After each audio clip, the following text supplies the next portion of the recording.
हाँ जी, तो कैसे हो आप लोग? मैं आपका नीलेश पिया बहुत-बहुत स्वागत करता हूँ इस यूट्यूब चैनल पे। दोस्तों फाइनली मैं लेकर आ चुका हूँ आप लोग के लिए एक वायरल मॉडल पेपर। जी हाँ, मैं दोस्त आप लोग देख सकते हो बोर्ड परीक्षा 2024 के लिए ये विज्ञान का आप लोग देख सकते हो जिसका कोड है 824 ईजे। देखो आप लोग के पूरे पूरे यूपी बोर्ड में पूरे 7 के 7 पेपर सेट आते हैं, तो ऐसे ही कर कर ईजे कर कर इसी तरह ईके कर कर 7 सेटों को मैं सॉल्व कराऊंगा। केवल आप 7 सेट सॉल्व कर लेना, आपके एग्जाम में यही आएगा, सेम टू सेम यही आएगा। तो आप चलो ये पहला कोड है, इसको हम लोग सॉल्व करते हैं। बाकी कहूंगा अगर चैनल को आप अभी तक सब्सक्राइब नहीं किए हो तो चैनल को सब्सक्राइब कर लेना और बेल आइकन को भी दबा लेना, क्योंकि यहाँ लगातार आपके बोर्ड एग्जाम की तैयारी कराई जा रही है। तो चलते हैं। सबसे पहले आप जानते हो कि 3 घंटे 15 मिनट का आपको टाइम मिलता है। 70 मार्क का आपका पेपर होता है और 30 मार्क का स्कूल लेवल पे प्रैक्टिकल होते हैं, यानी इस प्रकार आपका 100 मार्क का पूरा पूरा ये पेपर हो जाता है विज्ञान का। ये सब जानते ही हो आप। आपका पेपर जो ऑब्जेक्टिव क्वेश्चन है वो भी 3 उपखंडों में विभाजित होगा, क्योंकि आपकी साइंस जो है 3 भागों में बटी हुई है, केमिस्ट्री, बायो और फिजिक्स। ठीक है, तो चलो सबसे पहले यहाँ खंड अ के ठीक है अंतर्गत जो उपखंड क है उसमें जो ऑब्जेक्टिव क्वेश्चन है उनको करते हैं। देखो ये आपका फिजिक्स वाले पार्ट से ऑब्जेक्टिव है, तो चलो 20 जो एमसीक्यू है शुरू के सबसे पहले उनको सॉल्व करते हैं और उसके बाद फिर हम लोग जो सब्जेक्टिव क्वेश्चन है ठीक है लॉन्ग वाले उसको भी सॉल्व करेंगे। तो पहला इसमें क्वेश्चन देख सकते हो आप कि किसी वस्तु का वास्तविक एवं बड़ा प्रतिबिंब बनाने के लिए उससे अवतल दर्पण की किस स्थिति पर रखना होगा। ठीक है, यहाँ पे देखो किसी वस्तु का, यहाँ पे देखो वास्तविक बोला जा रहा है, ठीक है, बड़ा बोला जा रहा है कि वास्तविक और बड़ा प्रतिबिंब बनाने के लिए वस्तु को अवतल दर्पण की किस स्थिति पे रखना होगा। ठीक है, और पहला ऑप्शन दिया है कि वक्रता केंद्र पे। तो देखो आप वक्रता केंद्र पे रखते हो अगर, तो जो वस्तु का प्रतिबिंब बनेगा ना वो वस्तु के समान ही बनेगा, मतलब एकदम समान साइज का बराबर प्रतिबिंब बनेगा। तो ये तो पहला ऑप्शन हो नहीं सकता, क्योंकि हमें बड़ा प्रतिबिंब चाहिए। ठीक है, और वास्तविक चाहिए, इस बात को भी ध्यान रखना। इधर आ जाते हैं, इधर क्या ऑप्शन दिया है भाई, इसको थोड़ा मैं कर लेता हूँ फोल्ड। यहाँ पे देखो, यहाँ बी ऑप्शन में दिया है ठीक है कि वक्रता केंद्र सी और फोकस बिंदु एफ के बीच। बिल्कुल ये सही बात है। देखो वक्रता केंद्र सी और फोकस एफ के बीच रखेंगे ना, तो वक्रता केंद्र से परे यानी वक्रता केंद्र से दूर ठीक है वास्तविक तथा वस्तु से बड़ा प्रतिबिंब बनेगा। तो ये आपका बिल्कुल राइट ऑप्शन हो जाएगा बी वाला। बाकी ये सी इसलिए गलत है क्योंकि दर्पण के ध्रुव पी पर ये ऐसी स्थिति ही नहीं बनती है। उसके अलावा ये कह रहे हैं कि दर्पण के ध्रुव पी और फोकस एफ के बीच अगर ये स्थिति होगी ना, तो दर्पण के पीछे आभासी प्रतिबिंब बनता है। ठीक है, बड़ा तो बनता है लेकिन आभासी बनता है, तो हमें आभासी नहीं वास्तविक प्रतिबिंब चाहिए। तो इसलिए ये ऑप्शन आपका बिल्कुल राइट हो जाएगा। ठीक है, तो पहला आपको क्वेश्चन बिल्कुल अच्छे से क्लियर। चलो ऐसा क्वेश्चन आपके सब्जेक्टिव में भी आता है, सब्जेक्टिव प्रश्न में 4 मार्क में आता है। ठीक है, ऐसा मतलब दे देगा, कहेगा ऐसा क्वेश्चन दे देगा और कहेगा कि वस्तु की स्थिति वक्रता केंद्र पे है, तो उसका किरण आरेख भी बनाओ और वह उस मतलब जो वस्तु है उसकी मतलब बनने वाले प्रतिबिंब की स्थिति तथा आकार बताओ। तो इसलिए जो अवतल दर्पण द्वारा बनने वाला प्रतिबिंब है, 6 प्रतिबिंब कुल बनते हैं 6 प्रकार के, उसका किरण आरेख खींचना आपको आना चाहिए। ठीक है, आप अच्छे से कर लो, क्योंकि 2-2 मार्क में मतलब 4 मार्क में प्रश्न आता है तो 2 प्रश्न उसमें पूछ देगा 2-2 मार्क का, ऐसा आएगा ही आएगा निश्चित है। चलो अगला प्रश्न करते हैं भाई, इधर आ जाते हैं अगले प्रश्न पे। ये सारे के सारे क्वेश्चन वेरी वेरी इंपॉर्टेंट है, सेम टू सेम यही आपके एग्जाम में ऑप्शन सहित आने वाले हैं भाई। 7 सेटों को मैं सॉल्व करा दूंगा। ठीक, चलो दूसरा प्रश्न है कि किसी भी लेंस की क्षमता की इकाई होती है। किसी भी लेंस की क्षमता की इकाई सीधे सीधे आप लोग याद रखना वो डायोप्टर होता है। तो यहाँ दिया कि मीटर प्रति मीटर प्रति मीटर मीटर प्रति सेकेंड या इनमें से कोई नहीं। तो देखो कहीं भी डायोप्टर नहीं दिया, इसलिए डी ऑप्शन आपका बिल्कुल राइट होगा इसके लिए। ठीक, चलो क्योंकि इसका मात्रक क्या होता है भाई, लेंस की क्षमता का मात्रक होता है डायोप्टर। ठीक है, जिसको कैपिटल डी से भी प्रदर्शित किया जाता है। अगला क्वेश्चन देखते हैं 3rd नंबर। यह क्या है कि एक श्वेत प्रकाश किरण, ठीक है, कह रहा है कि एक श्वेत प्रकाश किरण जब किसी कांच के त्रिकोणीय प्रिज्म से गुजरती है तब उसके रंगों में अलग अलग विक्षेपण होता है। ठीक है, सबसे अधिक विचलन किस रंग के लिए होगा। ठीक, अब देखो ये आपका मैंने आपको बताया था प्रिज्म वाला क्वेश्चन, आप अगर लगातार मेरे चैनल को देख रहे होगे तो मैंने पढ़ाया था आपको। जैसे कोई भी प्रकाश ऐसे मतलब किसी प्रिज्म से ऐसे मतलब श्वेत प्रकाश मतलब सूर्य का प्रकाश ऐसे गुजरता है ना, तो ये रिफ्लेक्ट होकर यहाँ से 7 रंगों में विभाजित हो जाता है। ये पूरे के पूरे 7 रंग यहाँ पे आ जाते हैं। ठीक है, जिसमें सबसे मतलब इसको याद रखा जाता है, एक शब्द है विविग्योर। ठीक है, VIVGYOR। ठीक है, जिसमें सबसे ऊपर रेड होता है और सबसे नीचे वायलेट यानी बैगनी होता है। सबसे नीचे बैगनी इसलिए होता है क्योंकि इसका यहाँ से अपवर्तन सबसे ज्यादा होता है, और सबसे ऊपर ये रेड इसलिए होता है क्योंकि इसका अपवर्तन सबसे कम होता है। तो अलग अलग विक्षेपण हो जाते हैं तो सबसे अधिक विचलन, विचलन इन वही विक्षेपण, ठीक है, या अपवर्तन भी आप कह सकते हो। सबसे अधिक विचलन किस रंग का होता है? तो भाई सबसे नीचे ये बैगनी आता है, ठीक है। आप क्रम याद रख सकते हो, VIBGYOR, ठीक है, जिसमें से ये आपका रेड, येलो, ग्रीन, VIB ये आपका ब्लू हो गया, ये इंडिगो और ये आपका वायलेट यानी बैगनी। तो सबसे नीचे आपका कौन आता है भाई? इसका सबसे अधिक विक्षेपण होता है तभी तो ये नीचे आता है, तो बैगनी का। और सबसे कम किसका विक्षेपण होता है? तो लाल का, ये याद रखना। चलो अगला देखते हैं। अगला है सूर्य, देखो सूर्य श्वेताभ प्रतीत होता है। ये क्वेश्चन आपके एग्जाम से हट गया है, ठीक है। बोर्ड ने बीच में ही आपका सिलेबस रिड्यूस कर दिया था। आप जानते हो कि पूरी की पूरी एनसीईआरटी भी रिड्यूस हुई है, तो इसलिए यह आपके एग्जाम से हट चुका है। देखो वो प्रश्न मैं आपको नहीं बताऊंगा जो आपके एग्जाम से हट गया है। मैं बहुत सारे लोगों को देख रहा हूँ यूट्यूब पे, मतलब सारी चीजें बता रहे हैं। विज्ञान में देखो आपका मैं बताता हूँ, इसी से आप समझ जाओगे। विज्ञान में आपका जो विद्युत विद्युत जनित्र आता था, ठीक है, बहुत हॉट टॉपिक था, हर साल आता था, ठीक है। विद्युत जो मोटर आता था हर साल आता था, लेकिन अब ये हट चुका है आपके एनसीईआरटी से, तो मैं उसको क्यों बताऊं भाई? तो ये भी प्रश्न आपके हट चुका है। तो चलो इसको छोड़ते हैं, अगले प्रश्न पे चलते हैं। अगला प्रश्न पांचवा है। पांचवा क्या है कि किसी विद्युत चालक का प्रतिरोध निम्नलिखित में से किस बात पर निर्भर नहीं करता? ओके, किसी विद्युत चालक का प्रतिरोध निम्न में से किस बात पर निर्भर नहीं करता? चालक की लंबाई पर, चालक के पदार्थ का घनत्व पे, या चालक के अनुप्रस्थ काट पे, या चालक के आकार पे। ये हमें मतलब इसमें 5 टे ऑप्शन दिया है क्वेश्चन, सॉरी 4 टे ऑप्शन दिया है क्वेश्चन नंबर 5 में। तो देखो चालक की लंबाई पे भी निर्भर करता है, उसके पदार्थ के घनत्व पे भी निर्भर करता है, अनुप्रस्थ काट पे भी निर्भर करता है, लेकिन उसका आकार जो है उस पर कोई डिपेंडेंसी नहीं होती है फार्मूले के अनुसार। तो ये आपका ऑप्शन सही हो जाएगा। चलो अगला प्रश्न देख लेते हैं, प्रश्न संख्या 6।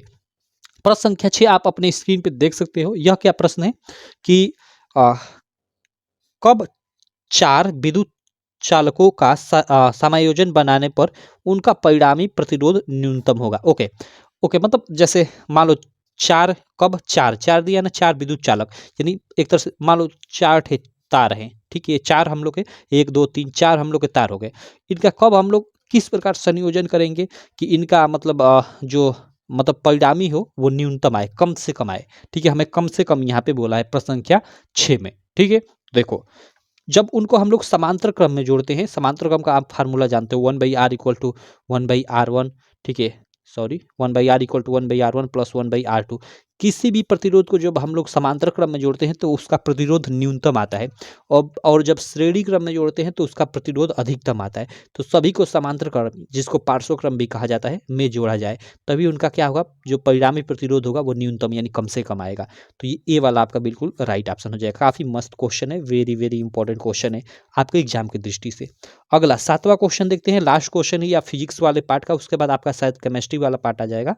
तो चलो इसको देख लेते हैं। यह क्या है कि किसी विद्युत, ठीक है, क्या है कि किसी विद्युत धारावाहिक चालक के कारण उत्पन्न चुंबकीय क्षेत्र की दिशा ज्ञात करने के लिए निम्नलिखित में से किस नियम की सहायता लेते हैं? ठीक है, किसी विद्युत धारावाहिक चालक के कारण उत्पन्न चुंबकीय क्षेत्र की दिशा ज्ञात करने के लिए किस नियम का प्रयोग करते हैं? तो फ्लेमिंग के बाएं हाथ के नियम का प्रयोग करते हैं। ये बी वाला सीधे सीधे आप मार दो कि फ्लेमिंग के बाएं हाथ के नियम का हम लोग उपयोग करते हैं। 7वें का हम लोग सॉरी सॉरी फ्लेमिंग का बाएं हाथ का नियम नहीं नहीं दाहिने हाथ के अंगूठे का नियम का उपयोग करते हैं।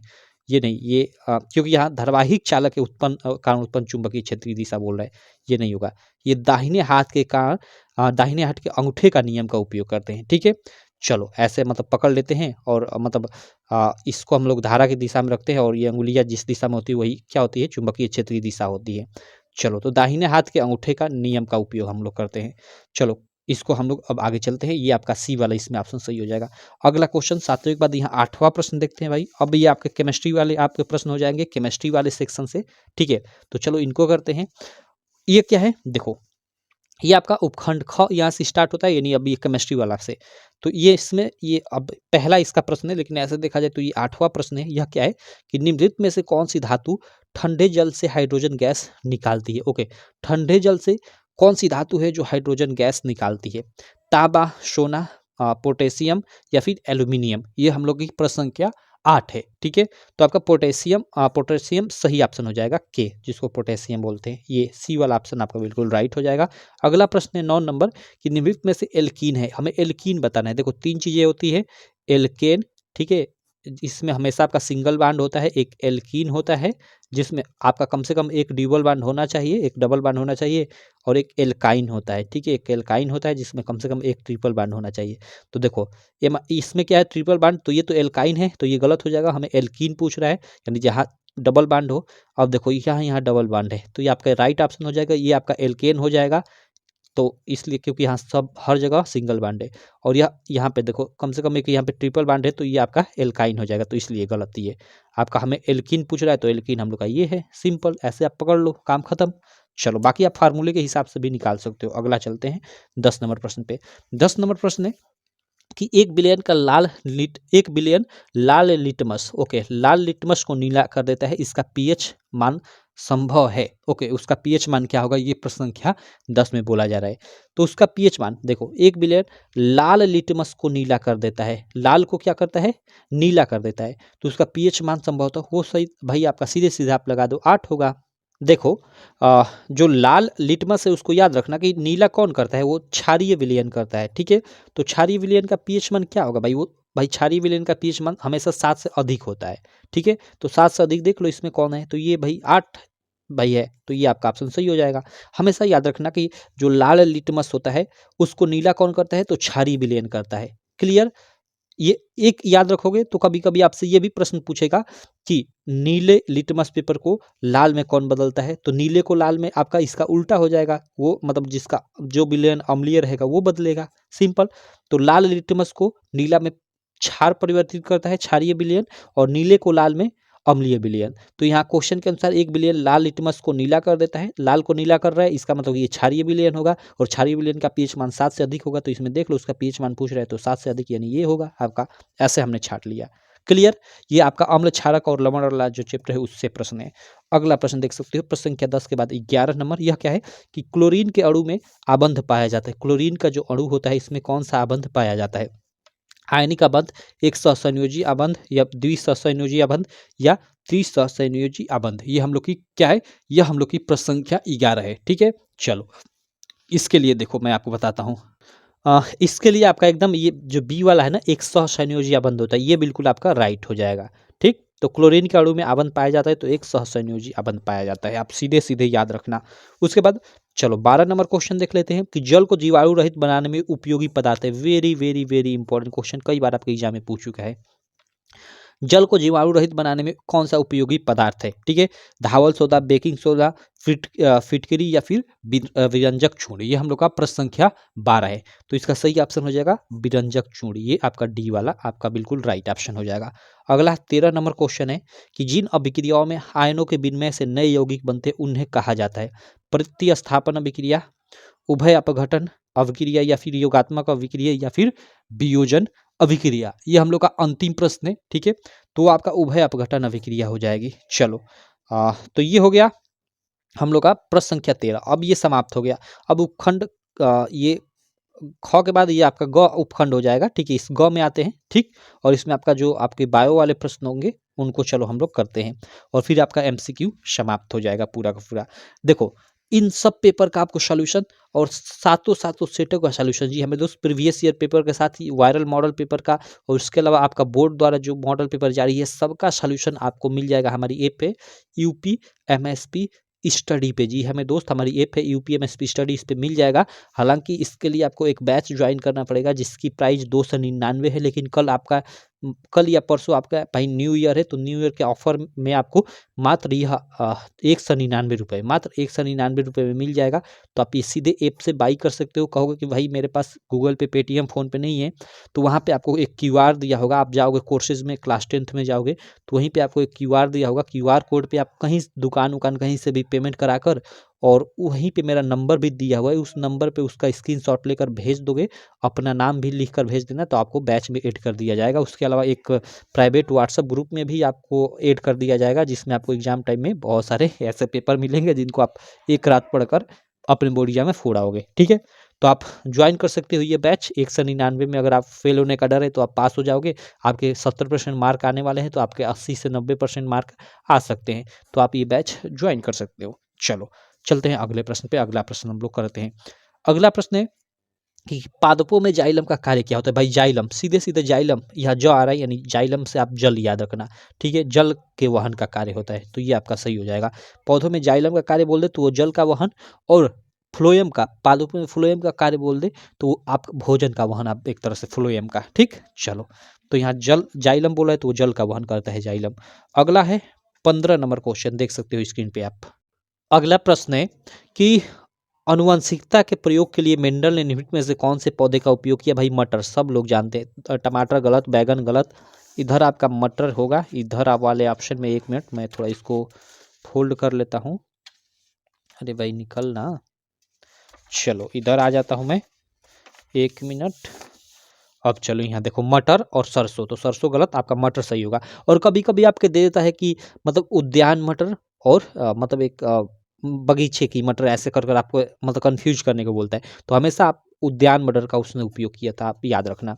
16 नंबर प्रश्न है कि निम्नलिखित में से कौन सा मानव में मादा जनन तंत्र का भाग नहीं है। देखो यहाँ मानव में मादा, ठीक है, मानव में मादा यानी वही फीमेल जनन तंत्र का भाग नहीं है, हमें बताना है। अंडाशय, गर्भाशय, शुक्रवाहिका या डिंब वाहिनी, ये हम लोग की प्रश्न संख्या 16 है। ठीक है, तो देखो मैं आपको बताना चाहूंगा कि जो अंडाशय है, गर्भाशय और डिंब वाहिनी है, ये मादा है, यानी वही स्त्री फीमेल जनन तंत्र का भाग है, लेकिन शुक्रवाहिका ये नहीं है, ये पुरुषों का है।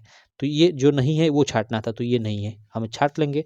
चलो 17 नंबर प्रश्न है कि स्वपोषी पोषण के लिए आवश्यक है। कार्बन डाइऑक्साइड तथा जल आवश्यक है ही, जैसे पौधों में स्वपोषी पोषण होता है, क्लोरोफिल, सूर्य का प्रकाश, सभी आवश्यक है, तो इनमें से सभी, ये डी वाला आप ओएमआर शीट में डी वाला भरोगे। अगला प्रश्न है समजात अंगों का उदाहरण है। आपका ये चैप्टर ही एनसीईआरटी से हटा दिया गया है, तो ये क्वेश्चन भी नहीं आएगा आपके एग्जाम में। ठीक, तो इसको मैं नहीं कराता हूँ। चलते हैं आगे।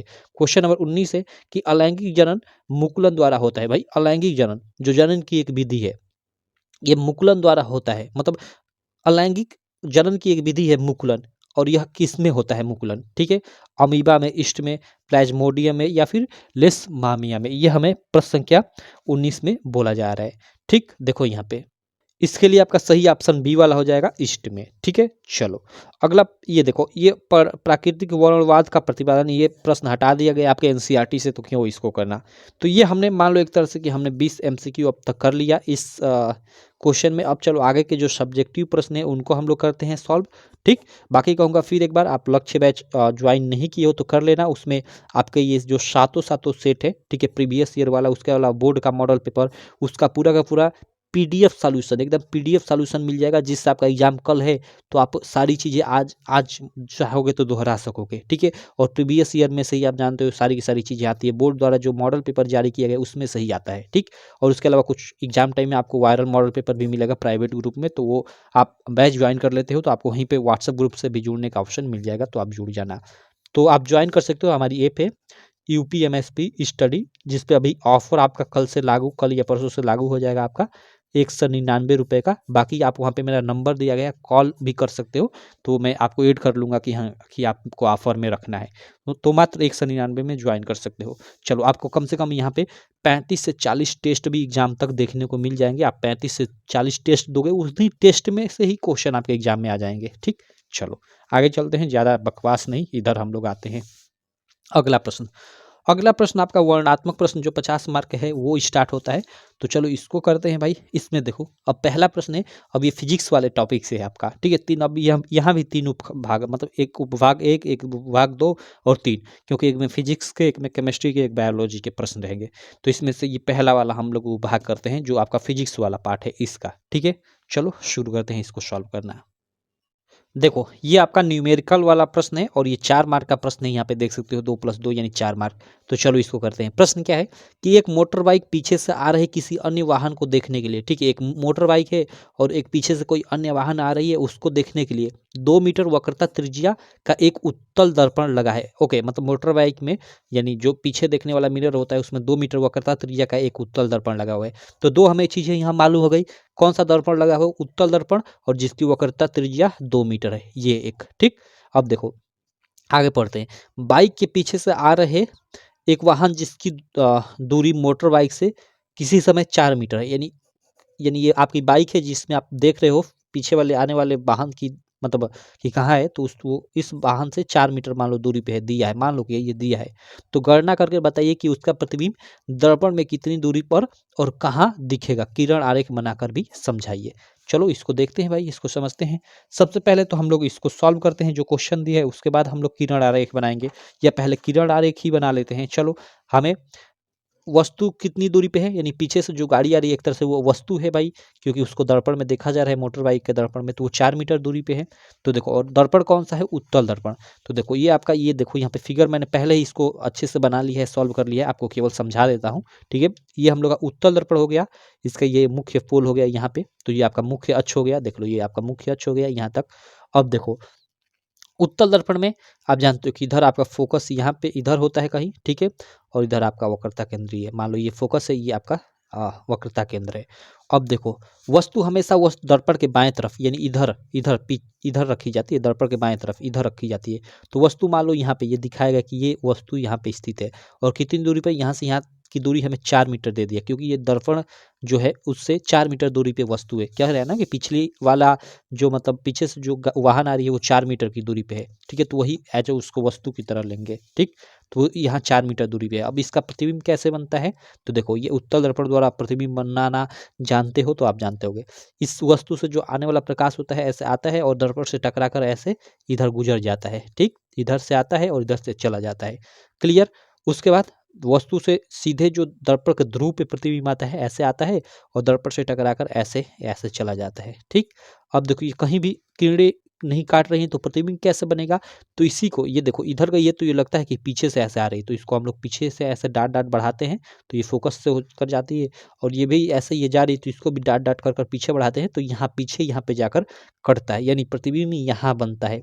अब यहाँ बनता है प्रतिबिंब पोल और एफ के बीच, तो ये प्रतिबिंब क्या होता है, वस्तु से आपका एक तरफ से छोटा भी होगा, और ये आपका जो किरणें हैं वो भाई आभासी रूप से काट रही हैं, तो आभासी ही प्रतिबिंब बनेगा, ठीक, क्योंकि यहाँ वास्तव में तो नहीं काट रही हैं, हम लोग पीछे ये बढ़ा रहे हैं, तो आभासी रूप से काटती हुई प्रतीत हो रही है, तो आभासी प्रतिबिंब बनेगा, छोटा प्रतिबिंब बनेगा। तो ये आपका किरण आरेख हो जाएगा। इस तरह से आप किरण आरेख बना दोगे जैसे बनाया गया था। अब इसमें आप सवाल कैसे करोगे, तो देखो, मोटर बाइक के पीछे आ रहे वाहन को देखने के लिए 2 मीटर वक्रता त्रिज्या, हमें उत्तल दर्पण दे रखा है, याद रखना उत्तल दर्पण यहाँ पे दे रखा है। अब देखो, वक्रता त्रिज्या r बराबर 2 मीटर दे रखा है, और दर्पण की यहाँ पे कामा कर दो और लिख दो कि दर्पण की आ, इसको रुको मैं लिख देता हूँ, यहाँ पे देखो, वस्तु की लिख दो, वस्तु की दर्पण से दूरी u बराबर, उसको u से प्रदर्शित करते हैं, वस्तु की दूरी को u से प्रदर्शित करते हैं, तो दर्पण से वो कितनी दूरी पे है, 4 मीटर पे है, और वस्तु की दूरी चूंकि इधर बाएं वाली दूरी है हमेशा ऋणात्मक लेते हैं, और वस्तु हमेशा बाएं रखी जाती है, इसलिए u का मान -4 मीटर लेंगे, हमें 4 मीटर दिया है लेकिन -4 मीटर लेंगे, क्लियर। और f हमें दे रखा है, f का मान कितना दे रखा है, 2, ठीक है, यहाँ पे नहीं, f का मान 2 नहीं, हमें 2 मीटर वक्रता त्रिज्या, r का मान हमें 2 दे रखा है, r का मान 2 दे रखा है, तो f का मान निकाल लेंगे, चूंकि f बराबर हम लोग का फार्मूला होता है r/2, तो r का मान 2 दे रखा है, तो 2/2 बराबर 1 मीटर, यानी हम लोग का f का मान 1 मीटर आ गया। अब सिंपल है, जो दर्पण सूत्र है, दर्पण सूत्र का हम लोग यूज करेंगे, और फिर हम लोग क्या हमें ज्ञात करना है कि वो प्रतिबिंब कहाँ बनेगा, यानी हमें v का मान पूछा जा रहा है, ठीक है, v का मान पूछा जा रहा है, तो हम लोग सिंपल दर्पण सूत्र में सारी चीज़ें रखेंगे और v का मान ज्ञात करेंगे, तो 1/f = 1/v + 1/u, ये दर्पण सूत्र होता है। दर्पण सूत्र से 1/f 1/f का मान हमने 1 निकाला यहाँ पे, तो 1 रख देंगे, प्लस सॉरी बराबर 1/v का ही मान हमें ज्ञात करना है, तो इसको इसी तरह रहने देंगे, प्लस 1/u, u की जगह पे -4 रखेंगे, ठीक। अब देखो, अब इसी को हम लोग सॉल्व करते आएंगे, ठीक है, सॉल्व करते आएंगे, तो इधर देखो अंत में आकर इधर हम लोग का यहाँ पे नहीं है भाई, इधर है, चलो इधर मैं 1 मिनट, इधर अंत में हम लोग का 1/v = 5/4 आ जाएगा, तो v बराबर दोनों तरफ पलट देंगे, तो 4/5 यानी 0.8 मीटर आ जाएगा, ठीक है। इसका मतलब क्या कि v का मान 0.8 आ गया, और v क्या होता है, दर्पण से प्रतिबिंब की दूरी, ठीक है, प्रतिबिंब की दूरी, तो लिख देंगे कि अतः प्रतिबिंब दर्पण के पीछे 0.8 मीटर की दूरी पे बनेगा। अब देखो यहाँ पे ये आपका प्लस आया है, तो प्लस आया है तो वो दर्पण के पीछे, यानी दर्पण के इधर प्रतिबिंब बनेगा, क्योंकि इधर की दूरी है, दर्पण के इधर की दूरी धनात्मक ली जाती है और इधर की दूरी है ऋणात्मक, तो हमें दर्पण v का मान धनात्मक आ रहा है, क्योंकि यहाँ 0.8 तो धनात्मक ही है, तो इसका मतलब कि 0.8 दर्पण के ध्रुव से 0.8 मीटर इधर बनेगा प्रतिबिंब, वही माइनस आ जाता तो उसका मतलब कि इधर बनता, क्लियर। तो वही यहाँ पे आप लिख दोगे कि यथा प्रतिबिंब दर्पण के पीछे 0.8 मीटर की दूरी पर बनेगा। सिंपल है ये प्रश्न, हो गया ना। और किरण आरेख तो बनाना आप देख ही लिए, तो इसका 2 मार्क, इसका 2 मार्क, आपको 4 मार्क मिल जाएगा इस प्रश्न को आप करते हो तो। ठीक है, चलो आशा करता हूँ समझ में आ गया होगा आपको। अब अगले प्रश्न पे चलते हैं, अगला प्रश्न करते हैं भाई। अगला प्रश्न देख सकते हो, ये भी आपका न्यूमेरिकल बेस्ड प्रश्न है, 2 नंबर कि निकट दृष्टि दोष से पीड़ित एक व्यक्ति अधिक से अधिक 100 मीटर दूरी तक ही देख सकता है। गणना कीजिए कि सही दृष्टि के लिए अर्थात अनंत दूरी तक देख सकने के लिए उसे किस प्रकृति एवं किस फोकस दूरी के लेंस का प्रयोग करना होगा। किरण आरेख भी बनाइए। ठीक, चलो 4 नंबर का ये भी प्रश्न है। अब देखो यहाँ में हमें क्या दिया है कि निकट दृष्टि दोष से पीड़ित एक व्यक्ति अधिक से अधिक कितने दूरी पर देख सकता है भाई, 100 मीटर की दूरी तक ही देख सकता है। 100 मीटर दूरी तक देख सकता है, यानी उसके आंखों में जो प्रतिबिंब बनेगा वो 100 मीटर की दूरी तक ही बन पाएगा। ठीक, तो यहाँ हमें v का मान एक तरह से हमें दे दिया है, v का मान क्या दिया है, 100 मीटर दिया है। और यहाँ कह रहा है कि अनंत तक, उसको अनंत तक देखने के लिए मतलब किस प्रकृति और फोकस दूरी का हमें लेंस उपयोग करना चाहिए, यानी जब वस्तु अनंत पे रखी हो तब मतलब कैसा चीज़ यूज करना चाहिए। तो अनंत यहाँ दे रखा है, मतलब वस्तु का मान हम अनंत पे रखेंगे यानी इनफाइनाइट पे रखेंगे तो क्या होगा। तो देखो यहाँ पे आप सारी चीज़ें लिख लोगे, हमें दिया था 100 मीटर, 100 मीटर तक वो देख सकता है, यानी भी का मान यानी मतलब जो मतलब प्रतिबिंब 100 मीटर तक देख सकते हैं, तो वही भी का मान आप 100 मीटर रख लोगे और माइनस रख लोगे क्योंकि प्रतिबिंब दर्पण के सामने होगा भाई। ठीक, अब देखो क्योंकि भाई देखेगा वस्तु को तो वास्तविक ही प्रतिबिंब बनेगा और वास्तविक प्रतिबिंब दर्पण के सामने बनेगा। अब देखो u का मान आप इनफाइनाइट रख दोगे क्योंकि अनंत तक देखना है भाई, यहाँ पे अनंत तक है ना, तो अनंत तक आपको देखना है तो u का मान माइनस रख दोगे। इनफाइनाइट, ये इनफाइनाइट मतलब अनंत, और f इक्वल टू क्वेश्चन, क्योंकि अंत में किस फोकस दूरी का वही तो हमें बताना है, तो f का मान हमें ज्ञात करना है। अब सिंपल, अब आपका लेंस पूछ रहा है कि किस लेंस का उपयोग करेगा भाई यहाँ पे, तो लेंस सूत्र से आप लेंस सूत्र का अब उपयोग करो। अब लेंस सूत्र होता है 1/f equal to 1/v minus 1/u, यहाँ पे माइनस हो जाता है लेंस में। ठीक, अब जो चीज़ें दे रखा है उसको रखो और इसको सॉल्व करो भाई। तो देखो 1/f equal to 1/v, v का मान हम लोग का दिया है -100 और ये माइनस 1/u का मान दिया है इनफाइनाइट, तो यहाँ पे माइनस इनफाइनाइट वो रख लेंगे और अब इसको हम लोग सॉल्व करेंगे। तो 1/f इक्वल टू ये 1/100 और देखो ये माइनस है, ये माइनस है। ठीक, ऊपर नीचे माइनस गुणा करेंगे तो ये आपका माइनस हट जाएगा, ये आपका प्लस हो जाएगा, तो ये 1 बाई इनफाइनाइट हो गया है। ठीक, अब 1/f इक्वल टू, अब देखो 1/इनफाइनाइट का मान जो होता है वो शून्य के बराबर होता है। यहाँ पे मैंने लिख भी दिया है कि 1/इनफाइनाइट इक्वल टू शून्य। ठीक, तो इसके जगह पे हम लोग शून्य रख देंगे, तो 1/f इक्वल टू 1/-100। ठीक, तो 1/f इक्वल टू 1/-100। ओके, ये जीरो जीरो तो वही बात हुआ। तो अब इसको पूरा पलट देंगे, जैसे 1/f इक्वल टू 1/-100 है, तो f बराबर क्या हो जाएगा, -100 हो जाएगा। पूरा हम ऊपर का नीचे, नीचे का ऊपर कर देंगे तो f का हम लोग का मान क्या आ गया, -100 आ गया। ठीक, अब देखो यहाँ माइनस आने का मतलब क्या है, f हम लोग का f मतलब फोकस दूरी, फोकस दूरी हम लोग की ऋणात्मक आ रही है। ऋणात्मक आने का मतलब यही हुआ कि जो मतलब जो लेंस होगा भाई ना, वो लेंस होगा वो अवतल लेंस होगा, क्योंकि हमेशा अवतल लेंस की ही फोकस दूरी ऋणात्मक होती है, उत्तल लेंस की फोकस दूरी ऋणात्मक नहीं होती।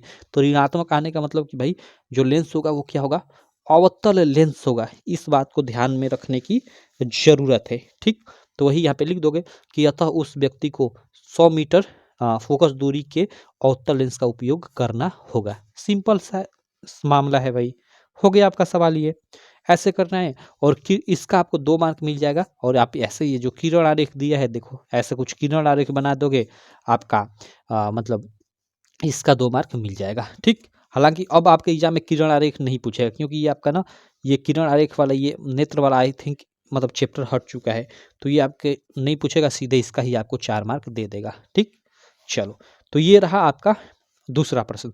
अब देखो तीसरा प्रश्न देखते हैं भाई। तीसरा वेरी वेरी इंपॉर्टेंट प्रश्न है आपके एग्जाम में, ये 4 मार्क में दिया है, लेकिन मैं लिख कर देता हूँ कि ये आपके 6 मार्क में आएगा एग्जाम में। ठीक, 6 मार्क में क्यों आएगा, क्योंकि आपका 6 मार्क में जो काफ़ी इंपॉर्टेंट टॉपिक से आया करता था प्रश्न, विद्युत मोटर वाला, ठीक है, और विद्युत जनित्र वाला, ये दोनों टॉपिक अब आपके एग्जाम से हट चुके हैं। ठीक है, आपके एनसीईआरटी बुक से हट चुके हैं, इसलिए आपका ये नहीं आएगा एग्जाम में। ठीक, तो इसके जगह पे ये 6 मार्क में आएगा। हालांकि यहाँ दिया है 4 मार्क में, लेकिन देखना किसी ना किसी पेपर सेट में आपका 6 मार्क में आएगा, किसी में 4 मार्क में भी आ सकता है, ऐसी बात नहीं है। तो चलो इसको हम लोग कर लेते हैं। ये प्रश्न क्या है कि ओम के नियम क्या है, यानी वही ओम का नियम क्या है, इसकी व्याख्या संबंधित विद्युत परिपथ बनाकर कीजिए। ठीक है, यह भी बताइए कि विद्युत चालक का प्रतिरोध किन किन बातों पर निर्भर करता है, ये हम लोग का प्रश्न है। चलो इस प्रश्न को करते हैं। ये हम लोग का मतलब एक तरह से अब फिजिक्स का बोले तो लास्ट प्रश्न हो जाएगा, क्योंकि ये 2 प्रश्न आपके नहीं आएंगे। चौथे में ये वाला ये अथवा कर एक प्रश्न पूछा करता था, तो इनको हमें नहीं करना है। अब इसके बाद उपखंड उपभाग ख स्टार्ट हो जाता है, या उपभाग सेकंड बोल लो, वो स्टार्ट हो जाता है आपका केमिस्ट्री वाला। तो चलो पहले अब इसको हम लोग कर लेते हैं सॉल्व। चलो शुरू करते हैं। चलो भाई, तो हम लोग पढ़ते हैं अब ओम का नियम।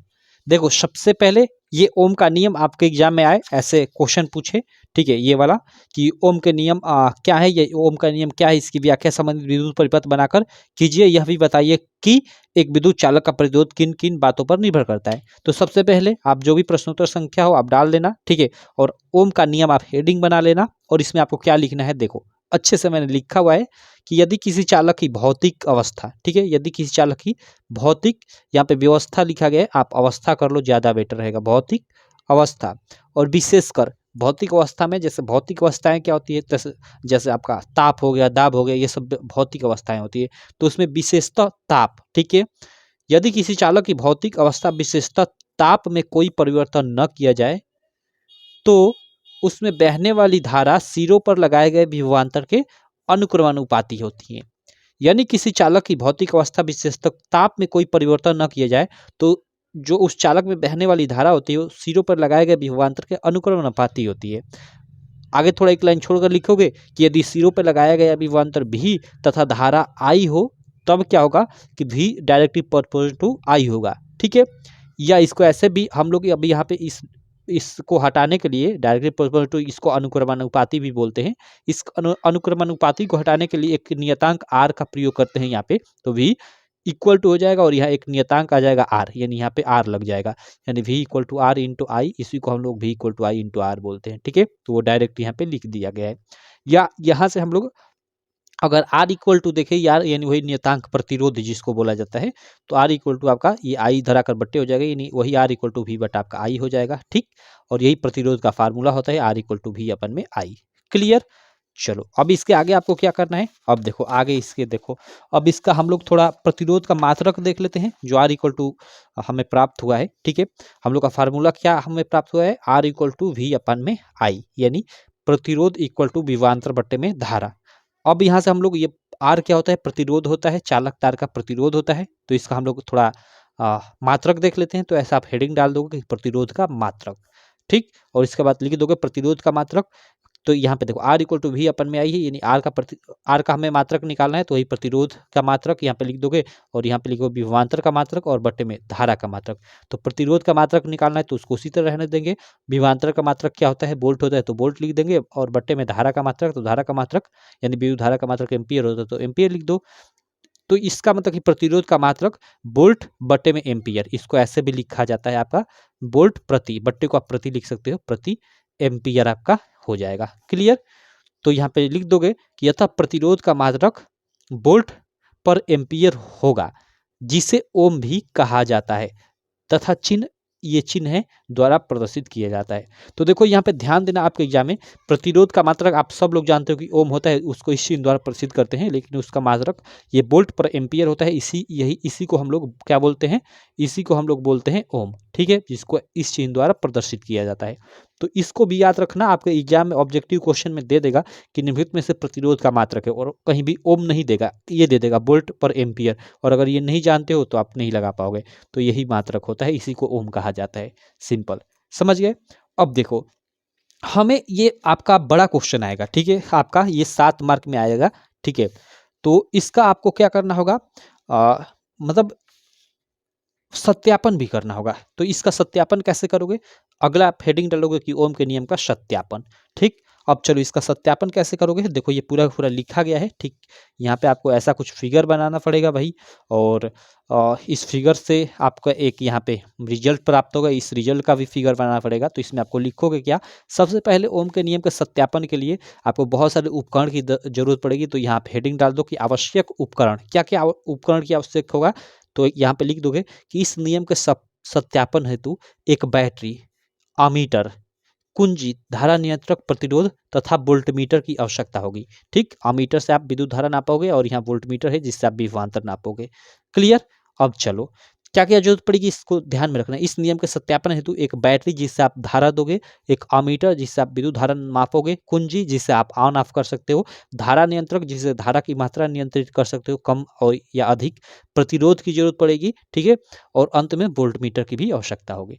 तो ये सब आपके आवश्यक उपकरण होंगे। तो ऐसे लिख दोगे हेडिंग डालकर, उसके बाद एक लाइन छोड़ कर लिखोगे कि सत्यापन हेतु निम्न उपकरणों को नीचे दिए गए चित्र के अनुसार संयोजित कर लेंगे। ये जो चित्र दिया है इस चित्र के अनुसार संयोजित कर लेंगे। आपको एग्जाम में ये चित्र बनाना पड़ेगा। देख सकते हो यहाँ पे सबसे पहले यहाँ बैटरी लगाया गया है, ये प्लस सिरा ये माइनस सिरा, इधर से आपकी मान लो ये धारा आ रही है तो यहाँ पे आपका ये धारा नियंत्रक लगाया गया है। धारा नियंत्रक के यहाँ पे चिन्ह देख सकते हो, ऐसे प्रतिरोध टाइप का बनाकर ये तीर तरह दर्शाया गया है।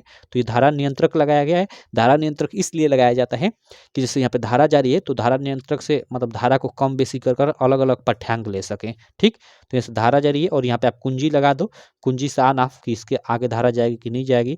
यहाँ पे अमीटर लगा दिया गया है, ठीक है। देखो ये प्लस वाला सिरा प्लस में और इधर आपका इधर वाला सिरा माइनस है तो माइनस वाला माइनस में, ठीक। तो अमीटर कैसे जोड़ा जाता है यहाँ ये भी पता चल गया। और अमीटर यहाँ हमेशा श्रेणी क्रम में ही आपका जोड़ा जाएगा, ठीक। चलो ये हो गया। अब देखो यहाँ से आपकी धारा आ रही है और यहाँ से आपका यहाँ प्रतिरोध लगा दिया गया है, ठीक है। और इस प्रतिरोध के दोनों तरफ आपका वोल्टमीटर लगा दिया गया है। वोल्टमीटर यहाँ से मापेगा कि इस तार में कितना आपका मतलब विभवांतर है। क्लियर। अब चलो तो इस तरह से पूरा आपको ये फिगर आपको एक तरह से याद होना चाहिए, ये फिगर आपको बनाना आना चाहिए। अब देखो आगे आप क्या लिखोगे कि अब कुंजी को ऑन यानी चालू करके, ये कुंजी को ऑन कर देते हैं। ऑन करने का मतलब कि चालू कर देते हैं, ठीक। अब कुंजी को चालू करके अमीटर में प्रवाहित धारा तथा सिरों पर लगाए वोल्टमीटर द्वारा विभवांतर जो है वो माप लेते हैं। यदि भाई इस कुंजी को ऑन करेंगे तो इधर हम लोग की धारा जाएगी, ठीक है। देखो सिंपल है भाई यहाँ पे कि अगर हम लोग यहाँ कुंजी ऑन करते हैं, इधर से अगर धारा आ रही है, ठीक है, तो अगर हम कुंजी को ऑन करते हैं यहाँ पे तो कुंजी को ऑन करने के बाद इधर धारा जाएगी तो यहाँ सबसे पहले यहाँ से गुजर कर जाएगी। तो यहाँ अमीटर ना मतलब लगाया गया है धारा को मापने के लिए, तो यहाँ धारा माप लेगा। इधर आएगा, इस प्रतिरोध से धारा गुजरेगी तो यहाँ विभवांतर मतलब नापने के लिए वोल्टमीटर लगाया गया है तो यहाँ मतलब विभवांतर भी माप लिया जाएगा। तो ही यहाँ पे लिखा गया है कि अब कुंजी को ऑन यानी वही चालू करके अमीटर में प्रवाहित धारा तथा सिरों पर लगाए गए वोल्टमीटर द्वारा विभवांतर माप लेते हैं, ठीक है, या नाप लेते हैं, जो भी आप लिख लो, ठीक। धारा माप लेते हैं और विभवांतर यहाँ नाप लेते हैं, ठीक है। आगे देखो धारा नियंत्रक द्वारा, इस धारा नियंत्रक द्वारा हम लोग क्या करते हैं कि धारा को नियंत्रित करने का मतलब कि जो भी कम बेसी कर, ठीक है, मान लो कम कर दे या अधिक कर दे, ठीक है, वही नियंत्रित करके। तो वही कह रहे हैं कि अमीटर धारा नियंत्रक द्वारा धारा को नियंत्रित कर अमीटर तथा वोल्टमीटर के कई पाठ्यांक, यानी कई पाठ्यांक कहने का मतलब कि कई वही माप लिख लेते हैं। यानी इसको बार बार कम बेसी अधिक कम कर, ठीक है, मतलब कई पाठ्यांक ले लेते हैं यहाँ पे, मतलब अलग अलग मतलब धारा यहाँ पे प्रवाहित कर और अलग अलग अमीटर का और वोल्टमीटर का पाठ्यांक लेते हैं, ठीक। आगे देखो अब विभवांतर को एक्स अक्ष पर, अब क्या करते हैं कि विभवांतर को ये मतलब जो भी हमें रिजल्ट प्राप्त हुआ है, मान लो हमने 5 रिजल्ट लिया तो 5 रिजल्ट को हम लोग विभवांतर को एक्स अक्ष पर तथा धारा को वाई अक्ष पर लेकर एक ग्राफ बनाते हैं। तो देखो यहाँ पे ये ग्राफ बनाया गया है, जैसे ये आपका धारा हो गया, ये आपका विभवांतर हो गया। तो विभवांतर को हमने एक्स अक्ष पे और धारा को ये वाई अक्ष पे, यानी ऊपर की तरफ आप जानते हो कि वाई एक्सिस होता है, तो हमने ले लिया है और इसका एक ग्राफ बनाएंगे। तो देखो एक पहली स्थिति मतलब हमने एक बार मतलब धारा नियंत्रक द्वारा धारा को नियंत्रित किया, दूसरी बार नियंत्रित किया, तीसरी बार, यहाँ 4 रिजल्ट दिखाया गया है, ठीक। वास्तव में ये प्रयोग करोगे तो आपको कुछ ऐसा ही मतलब प्राप्त होगा। यहाँ पे जैसे जैसे आप इसको मतलब कम बेसी करोगे वैसे यहाँ भी आपका कम बेसी होगा, ठीक। तो इस प्रकार ये 4 पाठ्यांकों को देखा गया है यहाँ पे। तो ये देखो ये सीधे सीधे आपका एक सरल रेखा प्राप्त हो रही है, ठीक है, यानी हर समय पे अनुपात समान रह रहा है। आप धारा को जैसे जैसे नियंत्रित करोगे यहाँ पे अनुपात समान ही रहेगा, ठीक है, यानी प्रतिरोध का मान हर एक स्थिति में वो मतलब एक तरह से निकालोगे तो समान ही आएगा, ठीक। तो वही कह रहे हैं कि अब विभवांतर को एक्स अक्ष पर तथा धारा को वाई अक्ष पर लेकर ग्राफ बनाते हैं और अंत में यह परिणाम प्राप्त होता है कि विभवांतर और धारा के बीच एक सरल रेखा प्राप्त होती है जो प्रतिरोध को प्रदर्शित करती है। यानी प्रतिरोध हर एक स्थिति में लगभग समान ही रहता है, ठीक, यानी उसका अनुपात समान रहता है। तो आगे लिख दोगे कि इससे यह सिद्ध होता है कि धारा अथवा विभवांतर में से एक का मान बढ़ाने पर दूसरे का मान भी बढ़ता है, परंतु प्रतिरोध पर कोई फर्क नहीं पड़ता, अर्थात यह चालक ओम के नियम का पालन करता है। ऐसे लिख दोगे, आपका इतना आपको लिखना पड़ेगा। यहाँ से ये पूरा यहाँ तक आपको समझने वाली चीज़ें आप अपने हिसाब से मतलब लिख सकते हो, केवल इसको समझ लो अच्छे से तो फिर कोई दिक्कत नहीं। तो इतना लिख दोगे तो ये क्वेश्चन आपका त्रिक उत्तरीय प्रश्न में 7 मार्क में भी आएगा, इस बार इस बात को ध्यान रखना। और बहुत पेपर में 4 मार्क में भी डाल दिया जाता है, वो तो जो पेपर बना रहा है उसके ऊपर डिपेंड करता है कि कितने मार्क में डालता है। क्लियर है? तो ये रहा हम लोग का अगला, ये जो थर्ड वाला प्रश्न था ये ओम का नियम वाला। बाकी ये 2 प्रश्न 2 हट चुके हैं, तो चलो इनको हम लोग सॉल्व नहीं करते हैं।